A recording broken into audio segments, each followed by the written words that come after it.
சீனாவின் நாய்ரோபோவை தங்களின் தயாரிப்பு என கூறி கடும் சர்ச்சையில் சிக்கிய கல்கோடியாஸ் பல்கலைக்கழகம் 2014இல் பிரதமர் நரேந்திர மோடியின் கைகளால் விருது வாங்கியிருப்பது பேசுபொருளாகி இருக்கிறது. உண்மையில் இந்த பல்கலைக்கழகத்தின் பின்னணி என்ன? உத்தரப்பிரதேச மாநிலம் கிரேட்டர் நொய்டாவில் அமைந்துள்ள கல்கோடியாஸ் பல்கலைக்கழகம் சகுந்தலா கல்வி குழுமத்தை சேர்ந்த சுனில் கல்கோடியா என்பவரால் நிறுவப்பட்டது. இவர் பாஜக தலைமைக்கு நெருக்கமானவர் என கூறப்படுகிறது. 2014இல் பிரதமராக பொறுப்பேற்ற சில வாரங்களில் இந்த பல்கலைக்கழகத்திற்கு நரேந்திர மோடி சிறந்த தனியார் பல்கலைக்கழகத்திற்கான விருதை வழங்கியதாக ஊடகங்கள் தெரிவிக்கின்றன. மேலும் கல்கோடியா பல்கலைக்கழகத்தின் சாதனைகள் உத்தரப்பிரதேசத்தின் எதிர்காலத்திற்கு முக்கியமானது என முதலமைச்சர் யோகி ஆதித்யநாத்தும் பாராட்டியுள்ளார்.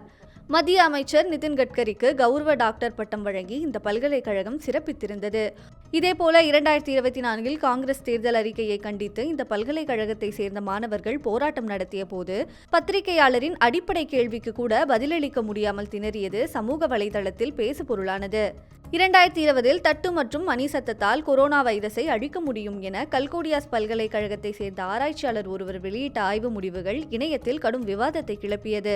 இந்தியாவின் ஏஐ வளர்ச்சிக்காக சுமார் 350 கோடி ரூபாய் முதலீடு செய்துள்ளதாக அறிவித்ததன் மூலம் ஊடக வெளிச்சத்திற்கு வந்த இந்த பல்கலைக்கழகம் தற்போது சீன நாய்ரோபோ விவகாரத்தால் மன்னிப்பு கேட்டு சர்வதேச ஏஐ மாநாட்டில் அமைந்திருந்த தனது அரங்கையும் காலி செய்துள்ளது.